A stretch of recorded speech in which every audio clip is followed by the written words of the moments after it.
सारस्वते देवे गौरवाणी प्रचारिणे निर्विशेष शून्यवादी पाश्चात्य देशतारिणे नमो महावदन्याय कृष्ण प्रेमोपदायते कृष्णाय कृष्ण चैतन्य नामिने गौरतसे नमः। हे कृष्णा करुणा सिंधु दीन बंधु जगतपते गोपेश गोपिका कांता श्री राधा कांता नमस्तुते जयतां सुरतोपम मंदामतिर्गति मत्सर्वस्व पदाम्भोजौ श्री राधा मदन मोहनो तप्त कांचन गौरांगी राधे वृंदावनेश्वरी वृषभानुसुते देवी प्रणमामि हरिप्रिये वाञ्छाकल्पतरुभ्यश्च कृपा सिन्धुभ्य एव च पतितानां पावनेभ्यो वैष्णवेभ्यो नमो नमः। जय श्री कृष्ण चैतन्य प्रभु नित्यानंद श्री अद्वैत गदाधर श्रीवासादि गौर भक्त वृंदा हरे कृष्णा कृष्णा कृष्णा हरे हरे हरे हरे राम राम राम हरे हरे।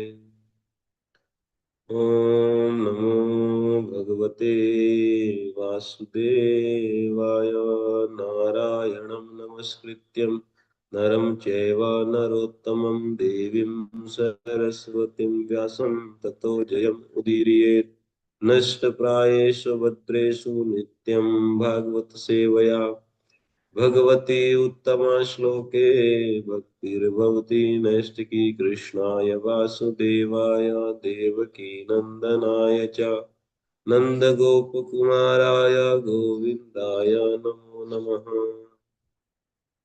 नमो विष्णुपादाय कृष्ण पृष्ठाय भूतले श्रीधीरानंदामुद्रेति नाम श्री मुक्ति तीर्थस्य गुणभावानुवर्तने सर्वदा सर्वदानां सदक्षिणाय राधा कृष्ण गौरंगाय सर्वदा पूर्ण। हरे कृष्णा। हम लोग पढ़ रहे हैं श्रीमद् भागवतम 10 स्कंद 31वां अध्याय गोपी गीत। श्लोक संख्या आज है 11। 10 हो गए थे।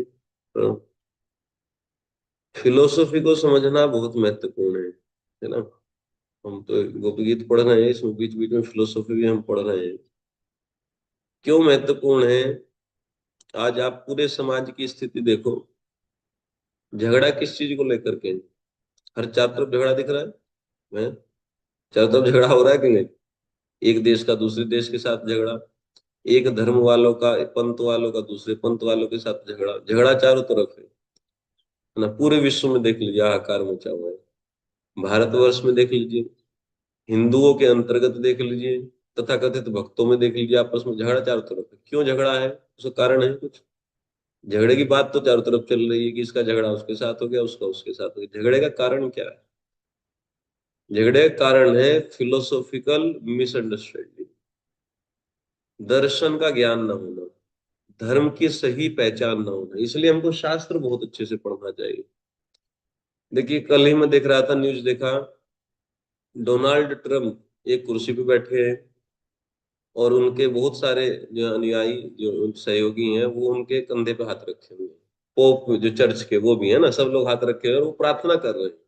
प्रार्थना कर रहे हैं भगवान से, है ना। गॉड गॉड बोलते हैं तो, है ना, कृष्ण तो जानते नहीं। वो भगवान से प्रार्थना कर रहे हैं सब लोग। क्यों प्रार्थना कर रहे हैं? कि विजय मिले। तो मैं सोच रहा था, गोमांस खाने वाले, है ना, जितने सारे गंदे काम हो सकते हैं वो सब करने वाले, वो लोग भी भगवान से आशा कर रहे हैं कि वो उनकी सहायता करेंगे। ठीक है, वो उनको भी लग रहा है कि हम जो है धर्म के मार्ग पे हैं। भाई, चर्च के पादरी आए हुए हैं, सब लोग डोनाल्ड ट्रंप की कुर्सी पे बैठा के सब लोग हाथ रख करके और प्रार्थना कर रहे हैं भगवान से। इसका मतलब वो भी अपने आप को ये मान रहे हैं कि हम धर्म का युद्ध कर रहे हैं। अच्छा, अब उधर आइए ईरान में, है ना। ईरान में जो है वो सुप्रीम लीडर की हत्या हो गई, खामने की। अब जो है दूसरे लोग लोग जो है, तो वो भी ये मान रहे हैं कि हम भी जो है, और भारत में भी उन लोगों का सपोर्ट करने वाले हैं कि हम भी जो धार्मिक लोग हैं, है ना। समझे ना, वो भी ये मान रहे हैं कि हम भी धार्मिक लोग हैं। यहूदी हैं, वो भी ये मान रहे हैं कि हम भी धार्मिक लोग हैं। अब भारतवर्ष में आ जाइए, शंकराचार्य, केशवानंद सरस्वती, बहुत बहुत आरोप लगे, है ना। तो वो भी ये कह रहे हैं कि मैं भी धर्म का ठेकेदार हूँ, है ना। योगी जी के साथ झगड़ा कर लिए। अब योगी जी कह रहे हैं कि हम भी जो है धर्म को हमसे अच्छे से कोई समझता ही नहीं। योगी और मोदी जी कह रहे हैं, है ना। तो चारों तरफ झगड़ा है धर्म को लेकर के। समझ गए ना। ठीक है, हर जगह छोटे से स्तर लेके बड़े स्तर, हाँ, इस्कॉन में भी देख रहे हैं ना। चारों तरफ झगड़ा केवल है फिलोसॉफिकल, क्योंकि इस धर्म की समझ ठीक से नहीं। एक्चुअली अगर शास्त्र को ठीक से पढ़ा जाए तो झगड़े का कहीं स्कोप ही नहीं। हाँ, अगर ठीक से पढ़ा जाए, क्योंकि शास्त्र में कोई झगड़े, देखो जीवात्मा यहाँ पे फंसी हुई है संसार में, और भगवान के धाम निकलना है यहाँ से, है ना। इस जन्म मृत्यु के चक्र में अनादि काल से फंसी हुई है, अनंत काल तक फंसी रहेगी, है ना। कोई निकाल नहीं सकता प्रयास से, ना अपने प्रयास से ना दूसरे के प्रयास, केवल भगवान की अनन्य शरणागति से। और भगवान ने गुण बताए अनपेक्ष, जो किसी की अपेक्षा ना करे, शुचि, दक्ष, है ना, गत व्यथा, अनिकेत, कितनी कितनी बातें उसमें लिखी हैं भगवान ने कि कैसा भक्त मुझको प्रिय है ना। मन की कुटिलाई को त्याग दे, मन की सरलता जिसके अंदर अंदर हो, यथा संतोष, यथा लाभ संतोष सदाई, जितना लाभ उसको हो जाए प्रारब्ध से, उसमें संतोष धारण करे। यदि ये गुण आ जाए भक्त में तो तभी वो भगवान के धाम जा सकता है, यहाँ से निकल सकते हैं। तो अगर ये लक्ष्य हो जाए सबका तो किसी में झगड़ा हो सकता है? कहीं झगड़ा नहीं हो सकता। झगड़े की बात तो चारों तरफ हो रही, झगड़े का मूल कारण कोई नहीं जानता, और उसको उसको सोल्व कैसे किया जाए वो कोई जानता नहीं है या जानना नहीं चाहता है। ठीक है, इसलिए हम कह रहे हैं कि दो चार लोग, आप लोग जो पढ़ने वाले हैं, पढ़ तो कोई भी नहीं रहा है, एक पन्ना पलट के कोई नहीं देखता है, बोलना हर व्यक्ति चाहता है, समस्या है। तो इसलिए फिलोसॉफी को बहुत अच्छे से पढ़ना चाहिए, शास्त्रों को। जो थोड़ा सा समय बचा है, वैसे तो पूरा संसार में स्थिति खराब है, कलयुग के अभी 5,000 कुछ वर्ष ही बीते हैं, है ना? अभी 4 लाख जो है लगभग, और 25 साल, 4,25,000 वर्ष और बचे हैं। आगे आगे स्थिति कितनी खराब आएगी तो आप भजन कर ही नहीं पाएंगे, समझ गए ना। तो इसलिए इस जीवन में जितना भी करें, बहुत अच्छे से ईमानदारी का जीवन जिए, शास्त्र को ठीक से पढ़े, है ना। कोई ऐसा नहीं कि इसी जीवन में भगवान के धाम जाना है, वो जा भी नहीं पाएंगे जिस हिसाब से हमारे लक्षण है। लेकिन जितना भी काम करें वो ईमानदारी के साथ करें ना, शास्त्र को ठीक से पढ़े। बहुत बहुत पाखंड भक्ति के नाम पे लोग कर रहे हैं आजकल। तो इसलिए आप लोग आइए, जो है 11वें श्लोक, पहले 10वें श्लोक को देखते हैं। देखो, गोपी गीत में 19 श्लोक हैं, हमारे जो है 10 श्लोक हो गए। पहले 3 श्लोकों में गोपियों ने उल्हाना दिया। पहले में कहा कि हमारे दुख का कारण आप हैं, क्योंकि हम आपकी हैं, और सारा ब्रज जो है महासुखपूर्ण है, केवल हम आपकी दासियां ही, गोपियां ही आपको ढूंढ रही हैं चारों तरफ इस वन में, और दुखी हो रही हैं।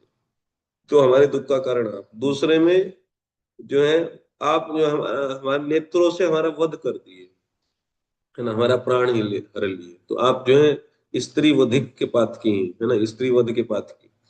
तीसरे में जो है कि आपने बहुत बहुत बार हमारी रक्षा की थी, इसी आशा से कि इस बार भी रक्षा करेंगे। जब कामदेव के 5 बाणों ने हमारे हृदय को दग्ध किया तो हम दौड़ करके आपकी शरण में आई, लेकिन आपने जो है विरह की अग्नि से और कोटि गुना अधिक जो है हमको जला करके मार डाला।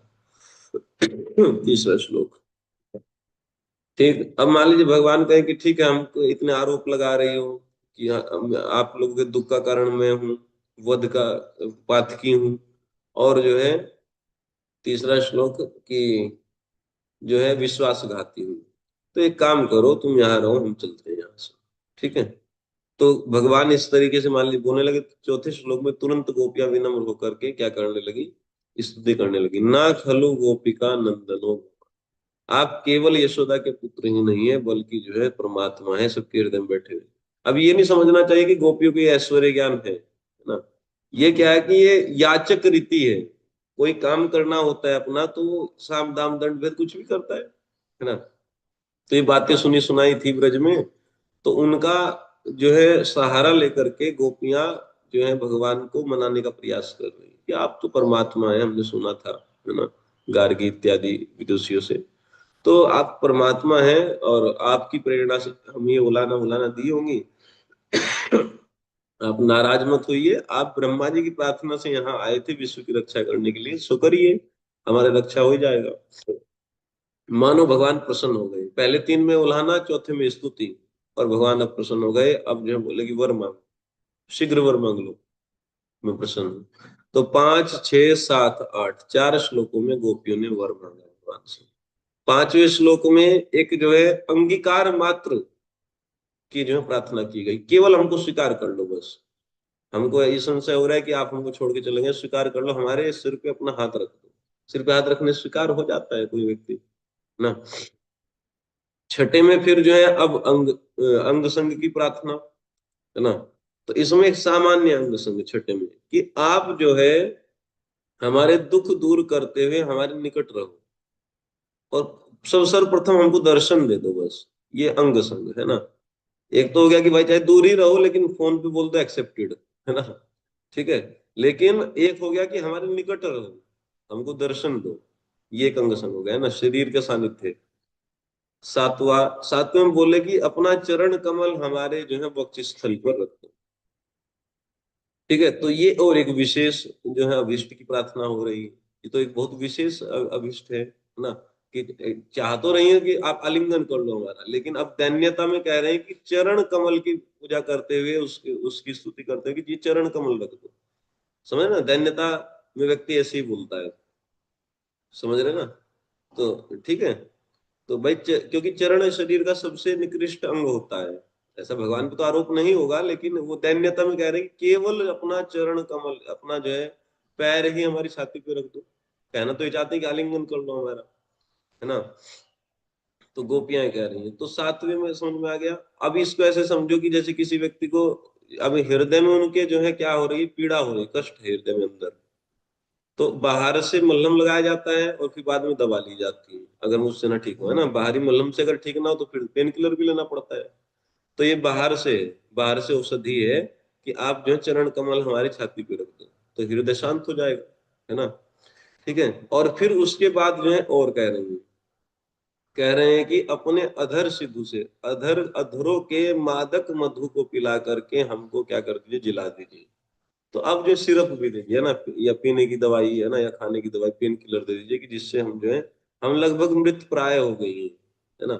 आपकी वाणी से मधुर और वल्गु वाक्यों वाली और जो है बुद्धिमान लोगों को जो है आकर्षित करने वाली वाणी से हम पहले से ही मोहित हैं, है ना। या बहुत लगभग मृत प्राय, मोहित मतलब जो मृत प्राय हो गई है ना, याद कर करके उसको। तो अधर सिद्धू से क्या करिए, हमको जो है जिला दीजिए, ठीक है। तो ये बात है, आठ तक हो गया। अच्छा, एक मिनट, नौवे श्लोक का कनेक्शन देखता हूँ। वैसे तो पता है, लेकिन विश्वनाथ चक्रवर्ती ठाकुर का ही हम ले रहे हैं, तो उन्हीं का देखते हैं नौवे श्लोक का। हाँ, कह रहे हैं कि आपके द्वारा, क्योंकि आठवें श्लोक में बात आई कि आपकी वाणी के द्वारा हम मोहित हो गई थी, है ना। मोहित मतलब लगभग मृत प्राय, है ना, बिल्कुल अचेत पड़ी थी, तो अचेत पड़ी हुई है लगभग। तो आप अपने अधर सिद्धू से हमको जिला दीजिए। अब प्रश्न उठता है कि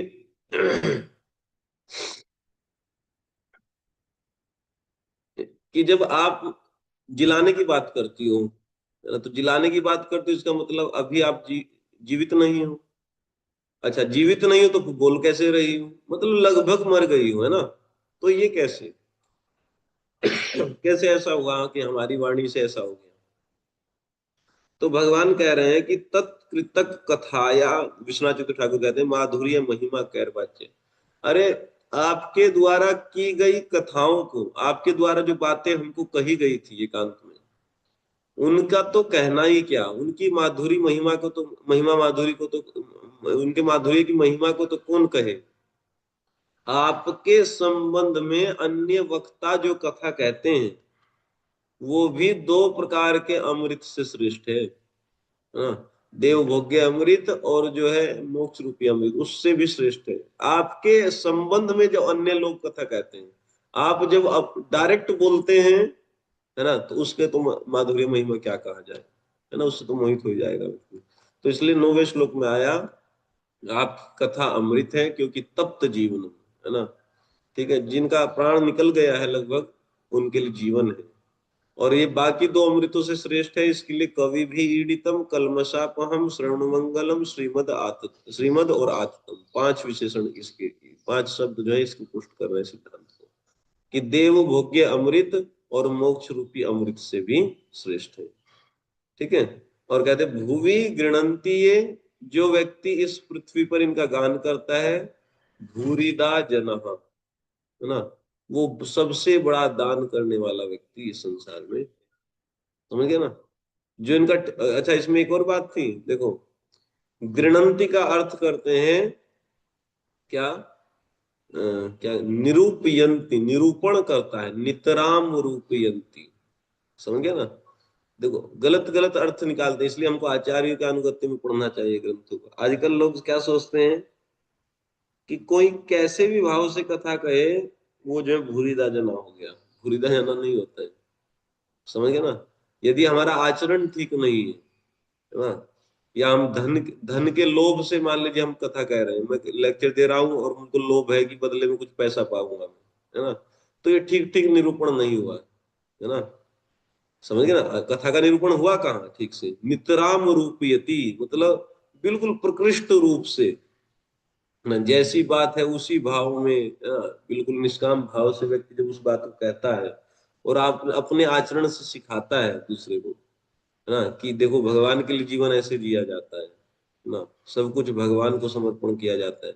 जब इस भाव से जो है भगवान की कथाओं का निरूपण करता है, आज कितने लोग कर रहे हैं? कोई भी नहीं करता है, बहुत ही कम ऐसे लोग हैं, है ना। जैसे हम तो राधा गोविंद महाराज को देखे हैं, एक ऐसे ऐसे व्यक्ति है ना जो अपना जीवन से दिखाए हैं कि भगवान की कथाओं के भरोसे कैसे जीवन जिया जाता है ना। कैसे ये कथा अमृत है, बोलने के लिए तो सब लोग गा लेते हैं तब कथा अमृतम, लेकिन किसने इसको अमृत माना है? इसको तो पैसा कमाने का धंधा माना बहुत सारे लोगों ने। कितने सारे लोगों ने मन की शांति का एक साधन माना कि घर गृहस्थी में भाई हम जो ताप महसूस करें, थोड़ा कथा सुन लो है ना। तो थोड़ा सा मनोरंजन का साधन माना कि कुछ लोगों ने अनुष्ठान का साधन माना, है ना, हमारा लड़का हो जाए, लड़की का ब्याह लग जाए, है ना, कथा कहाँ कहलवाएंगे। तो इन कथाओं को अमृत किसने माना है? अमृत नहीं माना है ना। या तो लड़के क्या जो है शादी हो जाए, नौकरी लग जाए, इसका एक साधन माना है। अमृत अमृत थोड़ा ही ना माना है ना। कथाकार ने जो है अपना रोजगार इसको माना है। समझ गए? बहुत सारे लोग बेचारे कथाकार सुनने के लिए बैठ जाते, सीधे साधे लोग क्या कि कष्ट पा रहे हैं संसार में, बैठ गए, उन्होंने मन की शांति का एक तरीका माना है। अमृत तो कुछ ही लोगों ने माना है ना, इस कथा को। अमृत तो प्रभुपाद जी ने माना है। देखो भागवतम को लेकर के अमेरिका चले गए, बताइए, है ना, पानी के जहाज पे बैठ करके, है ना, भागवतम लेकर गए थे, केवल कुछ भी नहीं था उनके पास, एक करताल थी और भागवतम। और इतना उनको मतलब जो है श्रद्धा थी कि ये भागवतम जब जाएगी पाश्चात्य देशों में तो ऐसा प्रभाव लेकर के आएगी, लोगों की चेतना में जो है क्रांति ले आएगी। अगर कोई एक पन्ना भी पढ़ लेगा, लिखे हैं परिचय में आप पढ़ना, कि थोड़ा सा भी कोई पढ़ लेगा कि लोगों की चेतना में जो है क्रांति आ जाएगी पढ़ करके। उनको इतना विश्वास था भागवतम पे। तो इतना विश्वास है किसको? कथा को अमृत मानता कौन है? तो निरूपण, जब गृणंती का मतलब गवैया नहीं होता है कि चार श्लोक रट लिए और गा दिए कहीं, है ना, ताली बज गई। हाँ, हमारे जैसे लोग अपना बैठ गए यूट्यूब पे बोलने के लिए, ये नहीं है। जिसने अपना जीवन इसको माना है उसको कहेंगे कि वो है भूरिदा जना। ठीक है ना? जो इसी के लिए जीता है, इसी के लिए मरेगा, है ना, सब काम जो है कथा ही। इस जीवन में भी कथा, अगले जीवन में कथा। जैसे प्रहलाद और जो ध्रुव महाराज इत्यादि जो है कवियों ने ऐसा कहा था। समझ गया ना? कि हमको कुछ नहीं चाहिए। जो जो आनंद आपके चरणों का ध्यान करने में, आपके आपके भक्तों के द्वारा जो आपकी कथा है उसको सुनने में जो सुख मिलता है, वो तो ब्रह्म सुख को भी तुच्छ कर देता है ना। और फिर जो देवताओं को मिलने वाले सुख का तो कहना ही क्या, क्योंकि काल की तलवार तो उनके विमानों को काट डालती है और वो नीचे गिरते, क्षीणे पुण्य मृत्यु लोकम विशन्ति। तो देवता तो कर ही क्या लेंगे, है ना। देवताओं को तो सुख है ही नहीं। जब ब्रह्मवादियों को भी इतना सुख नहीं है जितना आपकी कथा सुनने वालों को सुख है। आगे बात समझो। तो ये बात हुई थी 90 श्लोक में। फिर अब इसके बाद सीधी सी बात है 10वें श्लोक में। ये एक तो श्रीधर स्वामी तर्क उठा रहे हैं कि भाई जब तुम जान गई हो कि मेरा कथा ही अमृत है, तो मेरी कथा सुनो, मेरे दर्शन की लालसा क्यों रखती हो, है ना। भाई हमसे क्यों अनुराग कर रही हो? जीव गोस्वामी कहने कि मुझसे क्यों अनुराग करती हो, और अनुराग है भी मुझसे, आसक्ति है भी, तो मेरी कथा सुनो और सुखी रहो, है ना। विश्वनाथ चंद्र ठाकुर कहते हैं, गोपियां कह रहे हैं कि हमको तुम्हारे दर्शन के अतिरिक्त तुम्हारी कोई भी वस्तु जो है वो दुख ही देती है। समझे ना? तुम्हारी कथा भी हमको दुख देती है तो अमृत। भाई भगवान कह सकते हैं जब तुमने कह ही दिया कि अमृत है, और दोनों अमृतों से श्रेष्ठ है, देव भोग्य अमृत और मोक्ष रूपी अमृत से श्रेष्ठ है, तो एक काम करो, अमृत पियो, आनंद में रहो, ना। तो गोपियां कह रहे हैं कि अमृत है जिसके लिए है तो होगा। हम लोगों की दशा तो ये है, क्योंकि हम लोगों के साथ, हम तो आपके साथ रहे हैं, आपकी कोई भी वस्तु आपके दर्शन के अभाव में, है ना, आपके दर्शन से रहित आपकी कोई भी वस्तु हमको ताप ही देती है। तो इसी संदर्भ में अगला जो है श्लोक कह रहे हैं। ठीक है, ये जीव गोस्वामी भी यही कहे हैं कि आपका जो अनुराग है, आपसे आपसे जो हमको हमारा अनुराग है, जो आसक्ति है, वही उसी में दोष निकाल रही है, उसी का सारा दोष है कि हमको कष्ट हो रहा है। तो देखो 10, 11, 12 तीन श्लोकों में ये बात है, उल्हाना है। फिर से उल्हाना क्या है कि आपसे जो आसक्ति है, आपकी किसी भी वस्तु से, है ना, वही हमारे कष्ट का कारण है। आगे बात समझो है। ठीक है, तो आपके बिना, आपके दर्शन के अतिरिक्त, दर्शन के बिना आपसे से संबंधित वस्तु हमको जो है दुख ही देती है। ठीक है, इसलिए जो है 10, 11, 12 तीन श्लोक। तो 10वां श्लोक देखो, दोबारा से रिविजन करा देता हूँ। प्रहसितम प्रिय प्रेम वीक्षणम विहरणम च ते ध्यान मंगलम रहस्य संविदो या हृदय स्पृशः कुहक नो मनः क्षोभयन्ति। देखो सीधा सा श्लोक है, इसको पढ़ो। इसमें दो भगवान के लिए संबोधन वाचक शब्द आए हैं, प्रिय और दूसरा क्या है, दूसरा कुहक, है ना। हाँ। हे प्यारे और कुहक मतलब छलिया, हे ठग ठग, है ना, हे प्यारे ठग या हे प्यारे छलिया, या हे छलिया हे प्यारे, दो शब्द हैं। ठीक है, चार बातें और हैं, प्रहसितम प्रेम वीक्षणम विहरणम और रहसी संविदा। ठीक है, चार बातें और हैं। ठीक है, प्रहसितम मतलब मुस्कान, है ना, प्रफुल्लित मुस्कान, प्रहसितम या हंसना। ठीक है, भाव से हंसना। एक तो ऊपर ऊपर से हंसते हैं लोग, है ना, वो होटल वाले भी हंसते हैं, सामान देते हुए वेटर हंसता है कि नहीं, तो मुस्कुराता है। कहीं चले जाओ, वो जो लड़की बैठी रहती है रिसेप्शन पे, वो मुस्कुरा करके बोलती है ना। उसमें हवाई जहाज में जाते हैं तो उसमें वो एयर होस्टेस होते हैं, वो मुस्कुरा करके बोलती है जब आती है, जब चलती तब भी बोलती है ना।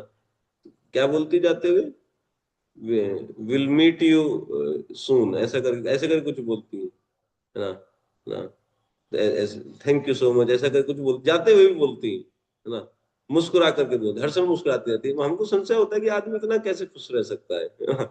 इतना इतना सुख तो जो है साधुओं के जीवन में नहीं है, उनमें भी झगड़ा लगा ही रहता है हर दूसरे तीसरे दिन कहीं ना किसी चीज का, है ना।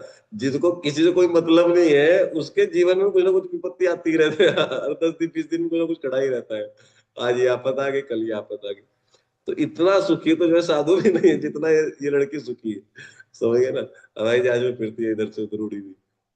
तो ये क्या है, सब ये आर्टिफिशियल हंसी है, पर हंसितम नहीं है, प्रकृष्ट रूपेण हंस नहीं रही है, वो बाहरी है। ठीक है ना, वो भाव का उल्लास हृदय में नहीं है। लेकिन भगवान ऐसा नहीं हंसते हैं। श्री कृष्ण जो हंसते हैं वो प्रहसितम है, प्रकृष्ट रूप से हंसते हैं। प्रहसितम प्रिय प्रेम वीक्षण, भगवान का हंसना प्रेम वीक्षणम, है ना, प्रेम भरी चितवन दृष्टि, ना, चितवन मतलब दृष्टि, प्रेम भरी चितवन या दृष्टि। ठीक है, दो, विहरण मतलब विहार, है ना, विभिन्न क्रीड़ाएं, भाई झूला झूलना, आलिंगन करना, नृत्य करना, है ना, तो भगवान का ये रूठना मनाना, ये सब विहरणम में आ जाएगा। ठीक है, विहार किया। और फिर रहसी संविदः, रहस्य का अर्थ होता है एकांत में संवाद किया। संवाद मतलब जो है परिहास परिहास, है ना, या कुछ ठिठोलिया, कुछ बातचीत करना, इस तरीके का संविदा, है ना। तो इस तरीके से समझ गए। तो जैसे होता है ना, जैसे एकांत में बात है, जिसको कहेंगे नर्मुक्ति। नर्मुक्ति मतलब समझते हो, अंग्रेजी में क्या कहेंगे, लड़का लड़की बात करते हैं उसको क्या कहते हैं, स्त्री पुरुष एकांत बात करते हैं ना, कोई तो शब्द है उसके लिए, क्या शब्द है, नर्म उक्ति संस्कृत में कहा जाता है। फ्रिवलस टॉक, फ्रिवलस टॉक, है ना, अंग्रेजी में उसको फ्रिवलस टॉक, है ना, ऐसी ऐसी ऐसी बोलते हैं ऐसी। हाँ, देखो तुम हमसे नाराज मत हुआ करो, मतलब ऐसी ऐसी बात है, मतलब बिना मतलब की, जिनके कोई सिर ना पैर, है ना, कि देखो तुम जो है तुम्हारी यही बात हमको अच्छी नहीं लगती है, तुम ऐसा कहे थे, तुम वैसा कहे, ऐसी ऐसी बात सब होती है, वो एकांत में होती है। अब दूसरे व्यक्ति के सामने इसलिए नहीं करते क्योंकि वो मीनिंगलेस होती है ना, शर्मा जाएगा व्यक्ति, दूसरे के सामने क्या बात करेगा।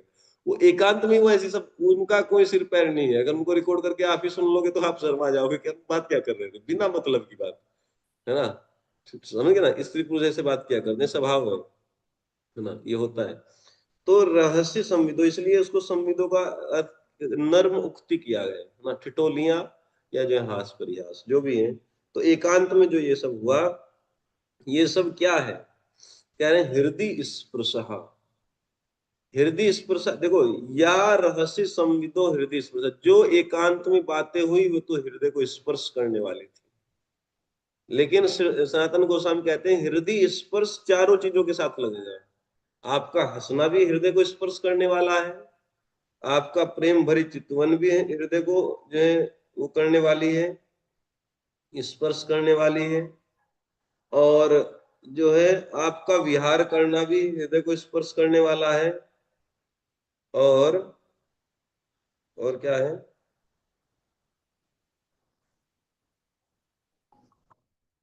विहरणम विरहसि संविदो प्रेम विक्षणम रहसि। है? विहरणम प्रभु जी। विहरणम, ये भी जो है हृदय को स्पर्श करने वाला है। तो हृदय को स्पर्श करने के पीछे का भाव होता है। इसमें जीव गोस्वामी की कमेंट्री बहुत गजब की लगी ना, वो मैंने बता दिया था। हृदय को स्पर्श करने का भाव ये है कि हम तो तुमको भूलना चाहते हैं, नहीं, ये विश्वनाथ ठाकुर बोल रहे हैं हृदय स्पर्शा इति, इस प्रकार हृदय स्पर्श है ये सब। कह रहे हैं कि तुम दुख दत्वाद विस्मर तुम इष्टा, तुम दुख देते हो इसलिए हम तुमको भुलाना चाहते हैं। इष्ट, ये हमारी इच्छा है। इच्छा होते हुए भी अपि न विस्मर तुम शक्यंत्य इति भाव, हम आपका जो है स्मरण का उल्टा क्या होता है, भुलाने को क्या कहते हैं? हम्म? विस्मरण को भी है? विस्मरण, विस्मृति। विस्मृति, विस्मरण। हाँ, विस्मृति। तो आपकी विस्मृति होती नहीं, होती नहीं है ना। आप दुख देते हैं हमको, हम जानते हैं, आप हमारे दुख के कारण हैं, दुख दत्वात, है ना, आप दुख देने वाले, हमारे दुख देने का हेतु आप हैं, हमारे दुख का कारण आप हैं। तो इसके कारण हम जो है आपको भुलाना चाहते हैं, लेकिन ना विस्मृतुम शक्यंती इति भावा, विस्मृति होती नहीं, आपको भूल नहीं पाते। इसलिए हृदय स्पर्श, भाई हृदय को कोई बात स्पर्श कर जाती है उसको भूलता है व्यक्ति, है? उसको भूलता है कभी? कोई किसी की बात कभी हृदय को स्पर्श कर जाए, किसी का भाव, किसी का कोई ऐसी क्रिया, तो उससे लड़ाई भी हो जाए, उस व्यक्ति की बात याद आ जाती है तो फिर जो है नरम पड़ जाता है हृदय, है कि नहीं? आगे बात सुनो, भाई कोई व्यक्ति बड़े अच्छे सेवा की, आजकल तो खैर बात अलग है, आजकल कृतज्ञता का ऐसा दौर है ना, किसी के लिए आप कितना भी कर दो, है ना, वो सब कुछ भुला जाएगा, बल्कि आपके खिलाफ हो जाएगा कुछ दिन के बाद, आप देखना, है ना, उस व्यक्ति को देखना आप। लेकिन जो सभ्य समाज में लोग होते थे वो हृदय स्पर्शा, किसी ने कभी कोई प्रेम से कभी कुछ बोल भी दिया हो तो वो बात वो याद रखते थे कि हमको जो है प्रेम किए थे। समझ गए ना? एक बार जो है मैं एक जगह नौकरी करता था, तो वहां पे एक झगड़ा हो गया, झगड़ा हुआ किसी और के साथ, सिर पड़ गया मेरे, है ना, ठीक है, मेरे ऐसे ही पड़ते हैं, झगड़ा कोई और करता है, सिर सिर मेरे पड़ जाता है। ये मेरा पहला जो है इतिहास रहा है ना। झगड़ा किसी और का होता है, सिर मेरे पड़ जाता है, क्योंकि मैं सच बोलने वाला आदमी हूँ, है ना, उठ कर कुछ बोल देता हूँ, है ना, तो लोगों को दिक्कत होने लगती है। तो कई साल पहले की बात है, 7-8 साल पहले, तो एक जगह झगड़ा हुआ, मैं नौकरी करता था एक जगह, एक दूसरे व्यक्ति के साथ झगड़ा हुआ, एक भक्त है, उसका भाई है, उसके साथ सिर पड़ गया मेरे। तो जो है बहुत चीजें हुई, है ना, आरोप प्रत्यारोप, मैं वहां बैठा जब करता रहा, कई दिन तक, 15 दिन तक जब करता रहा, मैं देखते हैं क्या होगा, ठीक है, हंसता रहा ऐसे ही। तो फिर मैं घर छोड़ दिया, मैंने कहा छोड़ छाड़ के नौकरी और छोड़ो, अब जो है भजन किया जाए, भगवान की योजना है कुछ, ठीक है। तो खैर उसी दौरान बात हुई क्या कि जो ओनर थे उस उसके संस्था के, उनके साथ भी थोड़ा मनमुटाव हो गया, उनके किसी ने कान भर दिए कि ये तो लोगों को भड़का रहा है, ये कर रहा है, वो कर रहा है, कि बाकी सब लोग भी जॉब पे ना जाओ, है ना, गुट बना दिया। और मैं ऐसा ऐसा कोई कुछ किया नहीं। तो खैर जो भी हुआ, तो मनमुटाव कुछ हो गया, लेकिन हमको याद रहा कुछ बातें जो है, जो ओनर थे वहां के उस संस्था के, मैं उनके घर पे रहा था कुछ दिन, है ना, 2 महीना शायद मैं उनके घर पे, उन्होंने एक अलग से कमरा दिया था कि सर आप जो है यहाँ पे ठहरिए, और भोजन भी वो जो है बना करके देते थे, है ना, जो प्रिंसिपल थी उस इंस्टीट्यूशन की। वो भोजन खुद से बना के देती, बड़ी अच्छी थी। लड्डू गोपाल जी रखी थी, भोग लगाती थी, मुझको बोलती थी। एक्चुअली मैं उनसे पढ़ा भी था पहले, वो मेरी टीचर भी रही हुई है ना। और फिर मैं उसी स्कूल में प्रिंसिपल हो गया बाद में। तो बोली कि सर जो है मैं भोजन बनाऊंगी, तो मैं कहा ठीक है। तो हम जो है मैं अपना तुलसी पत्ता लगा के भोग लगाया करता। एक दिन की घटना में उनको याद दिलाया, अब भी कभी जाता हूँ तो याद दिलाता हूँ वो बात। एक्चुअली भूलना नहीं चाहिए व्यक्ति को, है ना, किसी का प्रेम कभी भूलना नहीं चाहिए। बात तो देखो, संसार है, कलयुग का प्रभाव है, वो सब होता रहता है ना। अगर ऐसा गुण है तो भगवान की बड़ी कृपा होती है, हमको तो कोई अभाव नहीं है कृपा का किसी भी स्थिति में ना। बात हुई एक बार कि मैं, जो ओनर थे उस संस्था के, बड़े व्यक्ति हैं, है ना, वो 2 कंपनी के जीएम भी हैं, 5,000 वर्कर उनके अंडर में काम करते हैं, और उनका बड़ा एक संस्था है, स्कूल है, इंटर कॉलेज, उसी में मैं जो है प्रिंसिपल था। तो मैं उनको बोला कि मैंने कहा सर जो है आप मुझको सुबह जल्दी उठा देना, मेरा जो है मोबाइल खराब हो गया। मोबाइल मेरा खराब हो गया था उस दिन, छोटा सा मोबाइल लगता था, वो खराब हो गया। पता नहीं क्या हुआ उसमें, कि मोबाइल नहीं है, सुबह 2 बजे आप उठा दीजिएगा मुझको। कहा, अरे 2 बजे? मैंने कहा हाँ 2 बजे। तो मैडम बोली कि 2 ही बजे उठते हैं सुबह को जब करते हैं। तो मैं कहा 2 बजे उठा देना। तो बोले ठीक है। सर्दियों के दिन थे, जनवरी के। अब हुआ क्या कि उनके पास एप्पल का मोबाइल नया नया लिए थे, है ना, तो शायद 2016 की बात है। और वो बेचारे सीधे आदमी है, गांव के, धनी व्यक्ति तो खूब है, बड़े प्रभावशाली व्यक्ति हैं उस क्षेत्र के। लेकिन क्या है कि वो पुराने आदमी है, तो जो चलाना आता नहीं एप्पल का फोन, और लड़के ने दोनों को एप्पल दे दिया लेकर के, है ना, वो अपनी माता जी को भी और पिताजी को भी। अब उनको बहुत ज्यादा फंक्शन उसके पता नहीं थे, वो फोन पे बात कर लिया करते। तो मैं इतना कह करके उनको सो गया, अपना प्रसाद लिया, रात को 10 बजे अपना सो गया। अब वो जो है बात करे, वो सर जो है उसको, कुमुद पुंडरी नाम था उनका, मैडम का, तो उनको बोले कुमुद ये जो है कैसे लगेगा अलार्म? तो कह रहे आता मुझको भी नहीं है, और देखो पढ़े लिखे, अब भाई नई चीज है तो नहीं पता। अब वो खोजे उसमें कहाँ अलार्म क्लॉक है, तो पता ना पड़े। अपने लड़के को फोन किया, वो दिल्ली में पढ़ता था, कि भाई सर बोल के सोए थे कि अलार्म लगा देना, है ना, या उठा देना, कि हम अलार्म लगा करके रख देते हैं तकिए के नीचे, पता नहीं हमारी आंख खुलेगी कि नहीं। तो वो लड़के को फोन किए, लड़की को फोन किया, उनकी लड़की जो है उस समय एमडी कर रही थी, पता नहीं कहाँ थी, लखनऊ में कहाँ। उसका भी फोन नहीं लग के दिया, वो रात के 12 बजे तक टेलीविजन देखते रहे, न्यूज देखते रहे, और तब उनको याद आया कि वो भी लगाना था अलार्म। और 12 बजे कौन उनका फोन उठाए, ना बेटे ने उठाया ना बेटी ने। अब वो क्या करते रहे, मैं सुबह उठा, वो जो है वो घूमते रहे इधर से उधर, सोए नहीं हो रात भर, कि इनको उठाएंगे तब सोएंगे, है ना, देखो ना कितनी चिंता वो की। अच्छा मैं स्वाभाविक 2 बजे उठ गया, हाँ, उन्होंने उठाया नहीं, मैं अपने से ही उठ गया 2 बजे। ऐसा अंदाजा सा लगा ही रहता है कि 2 बजे उठते ही हैं। मैं तो ये था कि कभी ना उठूं। मैं उठ गया, तो मैंने देखा कि जो है गर्म पानी करके, और जो है गीजर भी शायद खराब था उस दिन, उस पे गैस पे गर्म पानी करके बाल्टी में भर करके खड़े थे मेरे गेट के सामने, कि सर वो जो है ये पानी लीजिए। मैं कह रहे आप चिंता क्यों की, हम तो ठंडे से भी नहा लेते हैं। तो मैं ठंडे से नहा लिया करता था, वो रखा रहता था एक बाल्टी, उससे नहा लेता था। तो अब देखो वो बात जो भूलती नहीं है ना।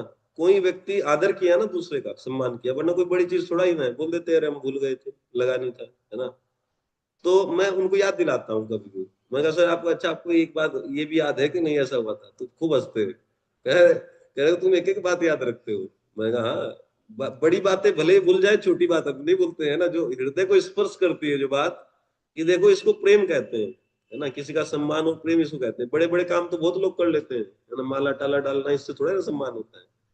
सम्मान तो इसको कहते हैं कि देखो वो व्यक्ति सारी रात जगा रहा, केवल जो कि हमने जवान दी थी कि हम जो है तुमको उठाएंगे सुबह, और हमारे पर अलार्म नहीं लगा। और फिर वो बेचारे जो 2 बजे सोए, और फिर जो है 4 घंटे बाद 6 बजे फिर उठ गए। समझ गए ना। तो एक्चुअली कृतज्ञ होना चाहिए व्यक्ति को। भगवान ये बात भी बोलते हैं कि कृतज्ञ व्यक्ति बहुत अच्छा लगता है भगवान को, है ना। ये सारे गुण हमको डेवलप करने चाहिए। किसी ने कुछ भी किया उसको याद, अच्छी चीज याद रखनी चाहिए। कोई व्यक्ति हमारे लिए कोई अच्छा करे, बुरी चीज भूल जाना चाहिए, है ना।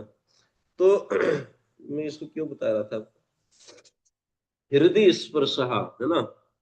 तो आपकी ये जो बातें हैं, प्रहसितम प्रेम वीक्षणम विहरणम और जो है रहस्य संविदा, ये जो 4 चीजें हैं, हृदय स्पर्श, ये हृदय को स्पर्श करने वाली, ठीक है। तो हम अगर आपको भूलना तो चाहती हैं हम कि भूल जाए, क्योंकि आप हमारे दुख का कारण है, लेकिन हम जो है भूल नहीं पाते, क्योंकि हृदय स्पर्श। और कहते हैं ध्यान मंगलम, ध्यान करने मात्र से सुख देने वाली है ये सब चार चीजें। ठीक है, और फिर तुरंत कह दिया कि न मनः क्षोभयंती ही, लेकिन हम लोगों के मन को निश्चित ही व्याकुल कर रही है। अब आपने कहा कि ध्यान से ही मंगल करती है, केवल ध्यान करने से ही सुख प्रदान करती है, और अभी कह रहे हैं कि हमारे मन को, है ना, ध्यान मंगलम विशेषण है इन चारों चीजों का, समझ लेना। प्रहसितम ध्यान मंगलम प्रहसितम, ध्यान मंगलम प्रेम वीक्षणम, ध्यान मंगलम विहरणम, ध्यान मंगलम रहस्य संविदा। है ना, चिंतन मात्र से ही सुख प्रदान करने वाली आपकी मुस्कान, चिंतन मात्र करने से ही सुख प्रदान करने वाली आपकी प्रेम भरी चितवन, चिंतन मात्र करने से ही सुख देने वाला आपका जो है विहार हम लोगों के साथ, और आपकी रहस्य संविदा। ठीक है, अब तुरंत कह दिया कि हमारे मन को जो है व्याकुल कर रही। अब ये नहीं बात समझ में आई, है ना, समझ गए ना। तो वही बात है, देखो कुहक, कुहक शब्द इसीलिए आपको कुहक कहा गया। क्यों? क्योंकि देखो कुहक क्या करता है, कुहक वटी की तरह है ये चार चीजें। जो कुहक होता है ना, ठग होता है, वो क्या करता है, पहले पेड़ा खिलाता है, ट्रेन में बैठता है किसी बोगी में, पहले अच्छे से बातचीत करता है ना, कुछ रिश्तेदारी निकाल देगा, कुछ कर देगा कि हम इस गांव के हैं, है ना, तुम्हारे गांव के निकट हमारा गांव है, वहां हमारी लड़की ब्याह, ऐसे ऐसे क्या करते थे पहले ठग जो है, ऐसे पहले बहुत अच्छे से बातचीत करते थे। फिर धीरे से घंटे 2 घंटे पीछे जो है अपना जो है वो निकालते थे लंच बॉक्स, है ना, प्रसाद पाने लगते, तब तक जो है कुछ पेड़ा भी रखते थे, लो भाई तुम पेड़ा खा लो, प्रसाद ले लो, तो बोलेंगे ना ना ना, आप लोग खाओ, आप लोग, अच्छा पेड़ा तो ले लो है ना, रोटी सब्जी सब रखा हुआ है, अच्छा पेड़ा तो ले लो कम से कम। और दो उसमें से अलग रखता था, उसमें इसमें निशानी बना के रखता था 2 पेड़ों पे, तो वो एक पेड़ा खा करके दिखाता था, है ना, कि देखो इसमें जहर नहीं है, और बाकी पेड़े बांट देता था सब लोगों को, कि देखो लो पेड़ा खाओ भाई सब लोग, है ना। और वो पेड़ा जो खाने में बड़ा स्वादिष्ट लगता था, लेकिन जैसे ही अंदर जाता था तो जो है क्या था, दाहिका उत्पन्न कर देता था अंदर, है ना, प्राण हर लेता था। तो इसको कहते हैं कुहक वटी। क्या कहते हैं? कुहक वटी। कुछ ऐसी गोलियां, हींग गोली लेकर के रखता था। ऐसी ठगी होती थी पहले ट्रेन वगैरह में, है ना। आजकल तो नया जमाना है, मोबाइल से ठगी होती है ना। पहले ठगी इस तरीके से होती, ठगी इस तरीके से होते थे, है ना, पहले मीठा मीठा बोलेंगे फिर ठगेंगे उस व्यक्ति को, समझ गए। तो ये जो चार चीजें, प्रहसितम, प्रेम वीक्षणम, विहरणम, और जो है रहस्य संविदो, ये जो चार चीजें हैं क्योंकि ये ध्यान मंगलम है, ध्यान मात्र करने से सुख दे देती हैं, कोई इनका चिंता नहीं कर ले, लेकिन हमारे मन को जो है व्याकुल कर रही है। तो ये है क्या? तो ये आप, क्योंकि ठग है, छलियां है, कुहक, कुहक मतलब आप छलियां हैं, तो आपकी ये ठगवटी का काम करती हैं चार चीजें। क्यों? क्योंकि ये एक क्षण में तो सुख देती हैं, और दूसरे ही क्षण जो है प्राण हर लेती है ना, दुख देने लगती हैं। तो इसलिए चार चीजें ऐसी हैं। और देखो, इन सब का कारण दुख क्यों हो रहा है? दुख इसलिए हो रहा है कि प्रिय, आप हमारे प्यारे हो, समझ गए ना। देखो, कोई दूसरा व्यक्ति ठगे तो इतना कष्ट नहीं होता है, जब अपना ठगे तो कष्ट होता है, समझ गए ना, है ना। कोई दूसरा व्यक्ति ठग ले, मान ले कोई मुसलमान जो है गाली दे दे, है ना, तो इतना खराब नहीं लगता है ना। लेकिन कोई हिंदू है, उसको भगवान की बात बताए और वो गाली दे, बड़ा खराब लगता है, समझे ना। मुसलमान तो अच्छा लगता है जब गाली देते हैं ना, तो कुछ कहते तो बढ़िया लगता है कि ठीक है, देखो कितने अज्ञान में है बेचारे, है ना, समझ गए ना। तो जो अपना व्यक्ति ठगता है तो बड़ा कष्ट होता है। आगे बात सुनो। तो इसलिए कह रहे हैं यहाँ पर कि प्रिय। देखो, अब आप बताओ, सारे शब्दों का अर्थ हुआ कि नहीं हुआ? बताओ। कोई शब्द है जो बच गया? 10वें श्लोक में देख लो, प्रहसितम प्रिय प्रेम वीक्षणम विहरणम च ते, ते प्रहसितम, ते शब्द सबके साथ आएगा, ते प्रहसितम, ते प्रिय, ते नहीं, ते प्रेम वीक्षणम, ते विहरणम। तुम्हारी हंसी, तुम्हारी जो है प्रेम भरी चितवन, तुम्हारा जो है विहार, तुम्हारा जो है एकांत में बात करना। ठीक है, ते शब्द ऐसे है। ध्यान मंगलम भी चारों का विशेषण है ना। चिंतन मात्र से सुख प्रदान करने वाली आपकी हंसी, चिंतन मात्र से सुख प्रदान करने वाली आपका प्रेम भरी चितवन, चिंतन मात्र से सुख प्रदान करने वाला आपका विहार, चिंतन मात्र से सुख प्रदान करने वाली आपकी एकांत में की गई बातें। ठीक। और हृदय स्पर्श भी चारों के साथ है ना। ते प्रहसितम हृदय स्पर्शा, तुम्हारा जो हंसी है वो हमको भूलती नहीं, क्योंकि हृदय को स्पर्श की हुई है, भुलाना तो चाहती है लेकिन भूलती नहीं। कष्ट उसी से है। प्रेम वीक्षणम हृदय स्पर्शा, ठीक है। ये सनातन गोस्वामी की जीव गोस्वामी कमेंट्री से मैं आपको बता रहा हूं कि तुम्हारा जो प्रेम भरी चितवन है कृष्ण, वो भी हमको भूलता नहीं। तुम्हारा जो विहार था, हमारे साथ क्रीड़ाएं थी, लीलाएं थी, वो भी हमको भूलती नहीं है। और एकांत में जो वार्तालाप होती थी वो भी भूलती नहीं है। ठीक है, ये सब बातें हो गई। अच्छा, अब एक और बात, ये मैं कई एक चीजें जोड़ के बता रहा हूं। जीव गोस्वामी जी लिखते हैं,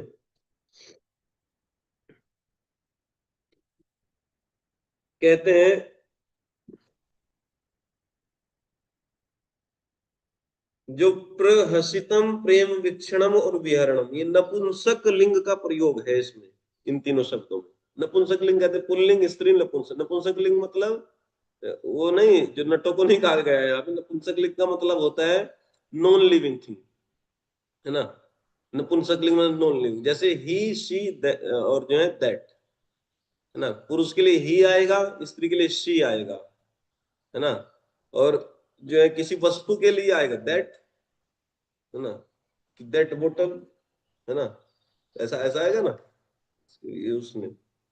तो इसको नपुंसक लिंग कहा जाता है संस्कृत में। नपुंसक का अर्थ ये नहीं समझना चाहिए जो हिजड़े को कहा जाता है नपुंसक, वो नहीं, है ना। नपुंसक का मतलब है नॉन लिविंग थिंग, है ना, जिसमें जड़ वस्तु।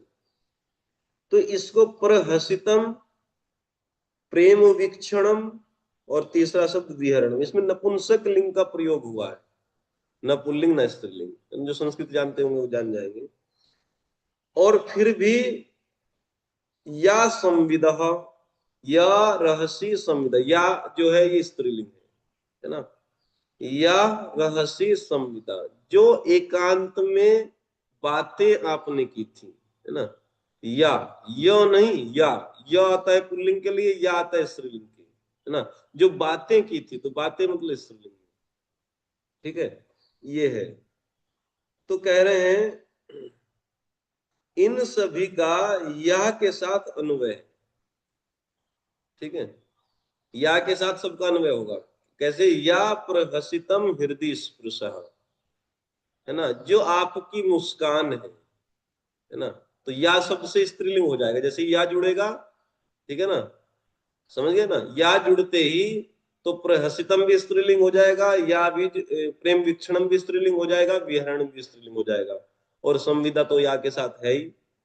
बोलो, समझ में आ गया कि नहीं है? तो या शब्द के साथ सबका अन्वय होगा, तो सब लोग सब जो है स्त्रीलिंग में आ गए, ठीक है। अच्छा, अब देखो इसमें क्या है कि हमारा मन व्याकुल हो रहा है, न मना क्षोभयंती।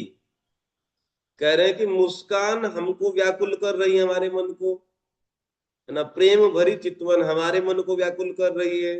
विहार, जो तो आपने विहार किया था, लीला क्रीड़ाएं की थी, वो हमको जो है व्याकुल कर रही हैं। और आपकी एकांत में जो वार्तालाप हुआ था, आपसे बातें हुई थी, वो हमारे मन को व्याकुल कर रही है, ठीक है।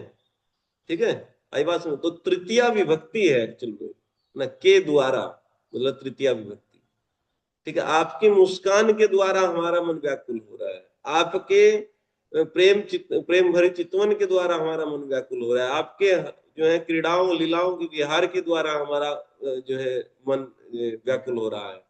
एकांत में की गई वार्तालापों के द्वारा जो हमारा मन व्याकुल हो रहा है, तो के द्वारा।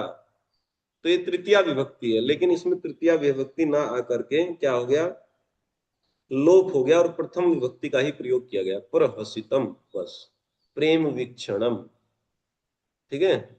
ऐसा नहीं प्रेम वीक्षया नहीं है ना, समझ गए। जैसे मधुरिया गिरा ना, मधुर वाणी के द्वारा, वल्गु वाक्य, या ये तृतीया विभक्ति है ना, के द्वारा। लेकिन यहाँ पर क्या है, प्रथम विभक्ति में इनका प्रयोग हुआ है चारों शब्दों का। तो इसलिए ये परिवर्तन जब होता है, इसको लिंग विभक्ति विपरिणामेना कहा जाता है। लिंग विभक्ति विपर्य कहा जाता है। ये इस सूत्र है संस्कृत का। तो मैं बता रहा हूं, जब ऐसा होता है कि विभक्ति का लोप करके उसको जो नपुंसक लिंग में उसको जो है डाल दिया जाता है, शब्द को विभक्ति का लोप कर दिया जाता है, तो इसका अर्थ ये होता है, जैसे चार चीजें हैं, तो पहली चीज दूसरे का कारण है, दूसरी तीसरे का कारण है, और तीसरी चौथे का कारण है। और उत्तरों उत्तर उनकी जो है श्रेष्ठता प्रतिपादित हो रही है ना। मतलब आगे आगे वाला जो है अधिक श्रेष्ठ और जो है आकर्षक है, इसका मतलब ये। बोलो समझ में आई बात? मैंने कुछ आपको सिद्धांत बताया संस्कृत का। मोटा मोटी बात ये है कि प्रहसितम के कारण प्रेम वीक्षणम, भाई प्रेम भरी चितवन, क्योंकि मन प्रफुल्लित था और चेहरे पे मुस्कान थी तब देखा, तो तभी तो पता पड़ा ना प्रेम वीक्षणम। घूर के भी व्यक्ति देखता है क्रोध में, तो उसको प्रेम वीक्षणम निकालते हैं, कहते हैं। तो प्रेम वीक्षणम का स्रोत क्या है, कारण क्या है? प्रहसितम। और देखा तो फिर विहरणम, भाई प्रेम से कोई पुरुष स्त्री को देखेगा तो वो स्त्री पुरुष जो है एक दूसरे को आलिंगन करेंगे, कुछ बातचीत करेंगे, है ना। पहले जो है पास में आएंगे, कुछ जो है आलिंगन करेंगे, है ना, कुछ जो है हास प्रयास करेंगे, फिर जो है कुछ बातें कहेंगे, ठीक है। तो विहरणम के बाद रहस्य संविदो, यही सब होता है ना इस संसार में भी। देख लो, सबसे पहले मन प्रसन्न हो किसी का, ठीक है। प्रहसितम, मन प्रसन्न है और चेहरे पे मुस्कान है। मुंह चढ़ा हुआ है तो कौन स्त्री पुरुष को पसंद करेगी, है ना। कोई क्रोध में घूम रहा है तो कौन किसी को प्रपोज करेगा? स्त्री ना पुरुष को करेगी, ना पुरुष स्त्री को करेगा। समझ गए ना। तो मन प्रफुल्लित हो, है ना, युवक और युवती का, तब जो है बात आगे बढ़ती है। प्रहसितम के बाद प्रेम वीक्षणम, है ना, प्रेम भरी चितवन। फिर उसके बाद जो है विहार, है ना, बातचीत, मिलना जुलना, और फिर जो है एकांत में रच रच करके बातें करना। समझ गए ना, इस संसार में भी ये देखा जाता है। तो ऐसे ही यहाँ समझना चाहिए, प्रहसितम के कारण जो है प्रेम वीक्षणम, और प्रेम वीक्षणम के कारण विहरणम, और विहरणम के कारण जो है रहस्य संविदा। ठीक है, आगे बात सुनिए। और ये उत्तर उत्तर क्या है? अधिक श्रेष्ठ है। यानी कि हास्य की अपेक्षा दृष्टि, और दृष्टि की अपेक्षा विहार, और विहार की अपेक्षा एकांत का वार्तालाप अधिक रसपूर्ण माने गए हैं और अधिक आकर्षक है ना। और कहने का मतलब है कि ज्यादा डिस्टर्ब कर रहा है मन को। एकांत का वार्तालाप ज्यादा डिस्टर्ब कर रहा है। मैंने कल भी बताया था, सनातन गोस्वामी कह रहे हैं पर हसितम तो जो है, पर हसितम और प्रेम वीक्षण तो मानसिक आकर्षण है, भगवान मन से आकर्षण कर रहे हैं, ठीक है। और जो है विहरणम जो है वो शरीर से आकर्षण किए, शरीर का आलिंगन दिए गोपियों को, तो उससे आकर्षित किए। और रहस्य संविदे ये वर्बल अट्रैक्शन है ना, वाणी से अट्रैक्शन। तो मैं उदाहरण में दिया था कल, किसी को तुम गाली दे दो तो कुछ दिन के बाद भूल जाए, नहीं, क्या नाम, किसी को घूर करके देखो, देख करके मुंह चढ़ा लो, यानी कि आपकी मानसिक स्थिति वो दूसरा व्यक्ति जान ही जाएगा कि हमको देख कर कुछ नहीं है, तो इस बात को भूल जाता है ना। महीने 2 महीने में भूल जाता है। अच्छा किसी को मार दो तो ये भी भूल जाता है, 5-7 साल में सब पूरा भूल जाता है ना, उसका जो कष्ट नहीं होता है। लेकिन किसी को कोई बात कह दो वो लगी रह जाती है ना, 20 साल, 50 साल, 100 साल बाद एक वो बात बस याद दिला दो कि ऐसा हमको वाक्य कहा था, तुरंत जो है क्षोभ आ जाए, क्रोध आ जाएगा, ठीक है ना। तो बातों का बहुत रोल है, बात कोई व्यक्ति ऐसा कह देता है तो लग जाती है, समझ गया ना। तो इसलिए कह रहे हैं कि उत्तर उत्तर जो है हमारे मन को डिस्टर्ब करने की इफेक्टिविटी ज्यादा है, ठीक है। प्रहसितम और प्रेम वीक्षण, प्रहसितम से ज्यादा, हास्य से ज्यादा दृष्टि का, है ना, और दृष्टि से ज्यादा विहार का, और विहार से ज्यादा एकांत वार्तालाप जो है रसपूर्ण है, श्रेष्ठ है, आकर्षक है, और हमारे मन को डिस्टर्ब, व्यथित, व्याकुल करने के लिए अधिक प्रभावशाली। बोलो समझ में आ गया? ठीक है। और यही क्योंकि ध्यान मंगलम, और फिर हमारे मन को क्षोभ दे रही है, तो आप कुहक हैं, छलियां हैं, या आप ठगवटी का काम कर रही है, चारों चीजें आप, ठीक है। और फिर जो है कह रहे हैं कि प्रिय, कि हमारे क्षोभ का कारण श्री कृष्ण का प्रिय होना ना, ठीक है। भाई कोई ठग भी ले तो इतना ज्यादा व्याकुल नहीं होता है व्यक्ति, लेकिन अपना कोई ठग ले तो बड़ा व्याकुल। भाई चोर कोई जेब काट के ले जाए तो बहुत दिन तक याद नहीं रहती है ना। अपना ही कोई सगा संबंधी भाई कोई जो है जमीन वमीन हड़प ले तो बड़ा कष्ट होता है जीवन भर, है ना, अपना ही व्यक्ति ऐसा कर ले तो श्री कृष्ण का प्रिय होना ही, इसलिए प्रिय भी कह रहे हैं, हे प्रिय, ठीक है। तो इस प्रकार गोपियां कह रहे हैं कि तुम ही हमारे एकमात्र प्रिय हो, इस कारण हम तो सदा ही मन में क्षोभ प्राप्त करती रहेंगी, ठीक है ना। तो तुम ही एकमात्र प्रिय हो तो हमको तो क्षोभ होता ही रहेगा, परंतु तुम हमें फिर भी ठगते हो, कुहक, समझ रहे ना। प्रिय हो तो हमको तो क्षोभ होता ही रहेगा, लेकिन तुम हमको फिर भी ठगते हो। इसी आशय से गोपियों ने श्री कृष्ण को संबोधित किया है कुहक। ठीक है, यही बात है। तो आज रिवीजन नहीं हुआ लेकिन ठीक हो गया है ना, 10वां श्लोक। अब तो ठीक से याद रहेगा ना। तो 11वां श्लोक कल पढ़ेंगे, आगे की श्लोक। हरे कृष्ण। श्रील प्रभुपाद की जय।